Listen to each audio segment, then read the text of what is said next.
If your autistic child is not yet talking, you're already trying many other things like OPT and biomedical interventions and everything. But I also want you to focus on these 5 things. Hi, I'm Prianka Evangeline, your internet speech language pathologist, and today we are going to talk about what are the underlying foundational skills you need to work on for a non-speaking autistic child. Number 1 is high frequency words in daily routine.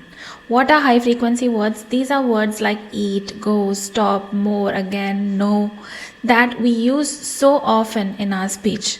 There are some low frequency words which is like words of vehicles or vegetables and colors and all this, which we don't talk about that often. Talking right now, words like I or now, no, more, these are some things that I use so often, and a child will also have so many opportunities to use these words. So teaching these words first gives them that window. Okay, even if I know 1 or 2 words, I can still use them in so many different places, and that makes me feel empowered, like I can communicate. Instead of teaching obscure words like names of shapes, when have you last used a shape name? Like once somewhere. That's not something we use in communication. So focus on high frequency words. While we are talking about high frequency words, I also want to introduce you to Speakaroo, which uses a lot of high frequency words like no, eat, go, put, take, etc. in contextual teaching. That is, we have created daily life scenarios like brushing, going to the park, going to the mall, and asking for things, requesting, expressing yourself, all this in make-believe pretend scenarios, so that you can use this at home to teach your child. Go now and download Speakaroo.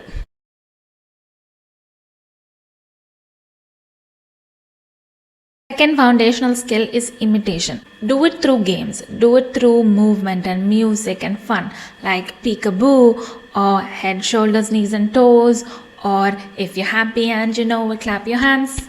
So teach your child to imitate your actions, because underlying to not being able to speak is a motor planning difficulty. Motor planning difficulty means they know the words, they're trying to say the words, but the movement and how to coordinate the words, how to sequence them, how to go from b to a, how to move my mouth, that's where the difficulty lies.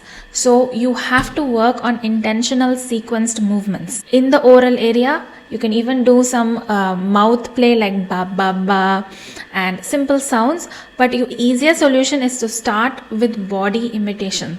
Whole body imitation through play, music and something fun.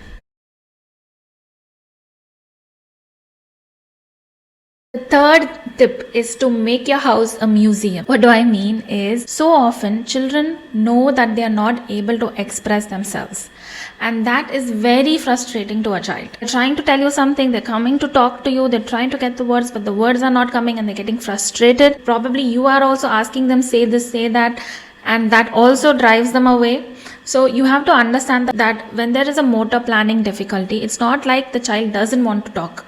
They want to talk, they know the words, they're trying, but the movements are not coming. So there's going to be a lot of frustration. So the thing to do is to make language visible. Like put all words that you're teaching your child on the house, on the walls, on the doors, on the cupboards. Put words everywhere so that language is visible and they know that this word means this. This word is for door, this word is for food. So when they see words all around them, first of all, it reduces the frustration, because speech and language is not something that is floating around in my mind. I'm trying to catch it. It's not like that. It's tangible. It's in front of me. It's here. The visual is here. I know this word. So that makes it easy for them to communicate. They will try to show you the word. They will try to take you to the word. They'll try to understand the word. So you have to make language visual, which means put up a lot of pictures all around your house of the words you're currently trying to teach your child, words of things they like, words of places they want to go to, words of foods they like, words of activities they like. How your child's room, your house should have a lot of visuals. And it's not just enough that you put visuals, you should also use the visuals. And I have a lot of videos on how to make visuals and how to use visuals. I'll link it above and I'll link it in the description. Go check it out. fourth tip is to model language in pairs. What does this mean? Is if you're trying to teach your child to ask for food, or if you're trying to teach them to say no, model it, that is, show them how to say it, and pair it with something tangible, visual, or understandable.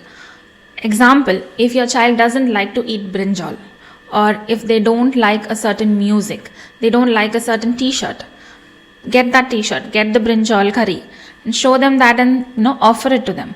And they are going to go back, they're going to run away. So then immediately you say no, no, and show the brinjal, show the t-shirt and say no, no, this way, and then take it away. And then take away the brinjal or the t-shirt or the toy or whatever it is that they don't like. This shows them that when we say no, that thing that we don't like goes away. So then they are pairing the words. They are pairing the heard word no with the visual of it disappearing. You're taking it away. So now they are going to learn the meaning of the word and they're going to try to use the word. So you have to pick up the high frequency words and teach it in their daily life by pairing it meaningfully with an action or a visual. The fifth tip is to keep your learning sessions short and playful. What this means is, don't sit with your child to teach them language for half an hour and 45 minutes. Because you have to understand we're working on the foundation of movement, foundation of planning a movement and executing a movement. Now this is not going to appear immediately in 1 hour of working on it. You're building the neural networks needed for looking at someone produce a movement and trying it myself.